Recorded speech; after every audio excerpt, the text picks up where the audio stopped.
پوچھیں. مجھے ہدایت کے بارے میں کچھ سوال کرنا تھا کہ موسٹلی لوگ کہتے ہیں، مطلب اس کا ایک کانسیپٹ بھی یہی ہے کہ ہدایت اللہ کی طرف سے آتی ہے. کیا آ، ایسا ہے کہ مطلب کسی بھی انسان کو لائف میں کسی ٹائم پہ بھی ہدایت آ جاتی ہے، یا پھر ایک انسان کو خود اس کے لیے کچھ اسٹرگل کرنی ہوتی ہے کہ میں مطلب نمازیں ریگولر کر رہا ہے وہ اپنی کوشش سے، اور اللہ سے دعا کر رہا ہے کہ مجھے ہدایت پہ لیں.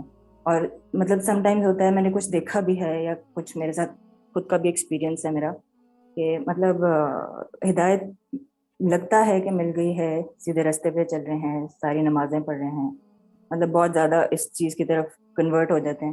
اور پھر سم ہاؤ کچھ چیزیں اس طرح کی ہوتی ہیں کہ انسان جو ہے وہ دنیا کی چیزوں میں دوبارہ جو ہے وہ لگ جاتا ہے، اس کی طرف سے نکل جاتا ہے. تو اس کا مطلب مجھے سمجھ نہیں آتا کہ کیا اللہ تعالیٰ ابھی اس انسان کو ہدایت دینا نہیں چاہتے، ابھی اس کا ٹائم نہیں ہے، یا اس کا مطلب ہدایت مل رہی ہے لیکن اس کے ٹیسٹ آ رہے ہیں جس میں وہ فیل ہو رہا ہے.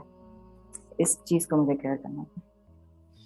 لیکن جو اللہ سے رجوع کر رہا ہے وہ تو پہلے ہی اللہ تعالیٰ کی ہدایت کے راستے پہ ہی ہے، اللہ سے ہی رجوع کرتا ہے، نمازیں ہی پڑھتا ہے، نمازوں میں دعائیں کرتا ہے. اب تو رہی بات علم کی اور اس کاوش کے پیچھے جو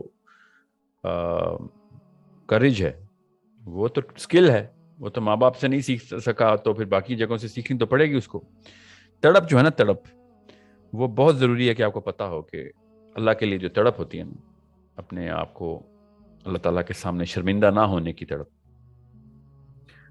وہ وہی ہے تحفہ جس کو اللہ تعالیٰ بار بار کہہ رہے ہیں واللہ عالم. اور کیا کیا کس کس طریقے سے یہ ڈائیگرام چلتی ہے، مگر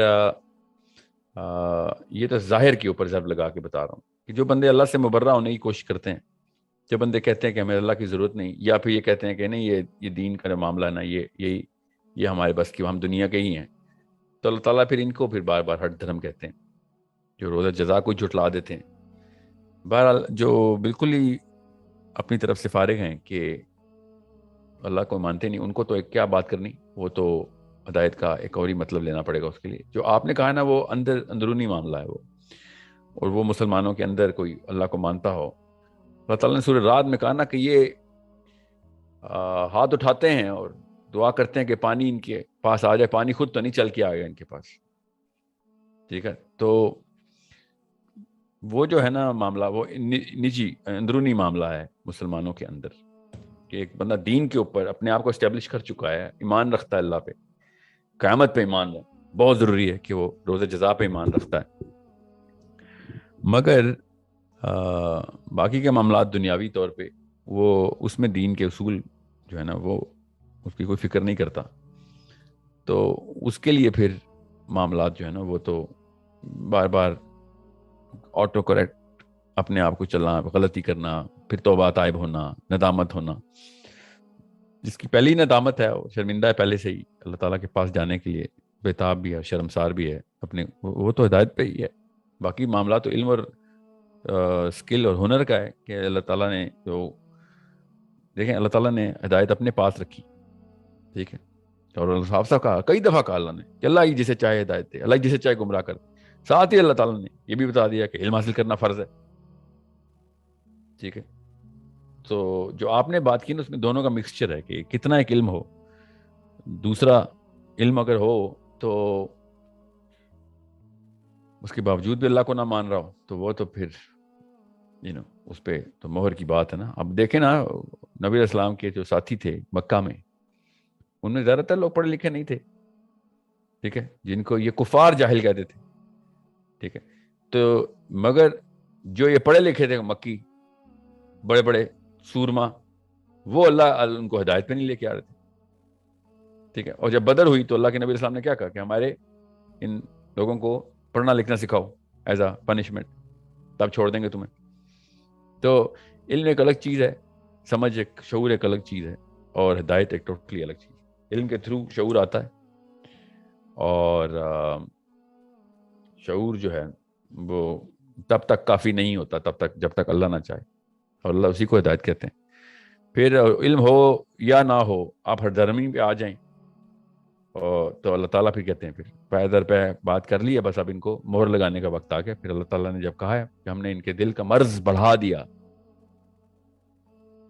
تو بقرہ اسٹارٹ ہی سے ہوتی ہے نا کہ ہم ان کے دل میں مرض ہے اور ہم اس مرض کو بڑھا رہے ہیں. تو وہ لوگ ہیں کہ جو مسلمانوں کے ساتھ آتے ہیں اور کہتے ہیں ہم تمہارے جیسے ہیں، ان کے پاس جاتے ہیں تو کہتے ہیں ہم تمہارے جیسے ہیں. زیادہ تر ہماری باری میں لگتا ہے نا ہماری بارے میں بات ہو رہی کہ ہر ایک کو خوش کر رہے ہیں. پتہ نہیں کیا ایک بیماری ہے جو کہ ہر ایک کو خوش کرتے ہیں. وہ 3-4 الگ الگ فلسفے پکڑ لو، چلو 2 پکڑ لو موٹے موٹے، ایک دوسرے کو اپوزنگ ہو، خوش کر رہے ہو، بہت پکے منافق ہو. ہم تو اس لیول پہ چلے گئے کہ گھر میں ہر بندہ، جس بندے کے ساتھ بھی بات ہوگی، دنیا میں جس طریقے کے بھی معاملات ہوں گے، ہم بس اپنے آپ کو اس کے لیول پہ لے کے آنے کی کوشش کریں گے. مسلمان کا یہ وتیرہ نہیں ہے. اسلام کسی بھی لیول پہ there is no dialogue between two ادیان. ادیان کا لفظ ہی اللہ تعالیٰ نے نلیفائی کر دیا. دین ایک ہی ہے.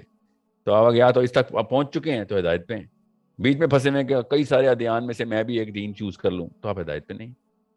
ٹھیک ہے. اور سوچیں کون لوگ ہیں ایسی باتیں کرتے ہیں جو بہت سارے دین ہیں، ہم بھی اپنی طرف سے بڑے بڑے معلم ہیں، پروفیسرز ہیں، سائنس کے ماہر ہیں، تو فلسفے کے ماہر ہیں، کئی دفعہ تو اسلامیات کے ماہر ہیں. میں ابھی لاہور میں ایک ٹریننگ کروا رہا تھا پچھلے سال. لاہور کا سب سے مشہور کالج ہے، لاہور کا سب سے مشہور کالج ہے، اور اس کے فیکلٹی ٹیچرز ٹریننگ کے لیے آئی ہوئی تھی. اور اس فیکلٹی کے اسلامیات کی فیکلٹی کے ہیڈ نے خود کہا کہ میں ایتھیسٹ ہو چکا ہوں. اور میں نے کہا کب سے ایتھیسٹ ہیں؟ اسے کافی سال ہو گئے. اسلامیات پڑھاتے ہیں لاہور کے سب سے بڑے مشہور کالج میں، خود کہتے ہیں میں ایتھیسٹ ہو چکا ہوں. اسلامیات پڑھانے کے بعد اتنے سال، 30-32 سال اندر سے ایتھیسٹ. ٹھیک ہے. سو خالی علم نہیں، خالی شعور نہیں، کافی نہیں.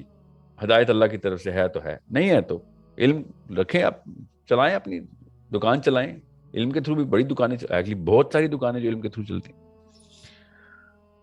سو یہ بس تفریق کرنا آپ سمجھ لیں کہ کسی کے پاس علم ہی نہیں ہے، ٹھیک ہے، تو وہ ہدایت پہ تو ہوگا مگر وہ زیادہ بڑا دائی نہیں ہوگا، کیونکہ اللہ کا ہی احکام نہیں مان رہا. طالب العلم فریضۃ علی کل مسلم و مسلمہ.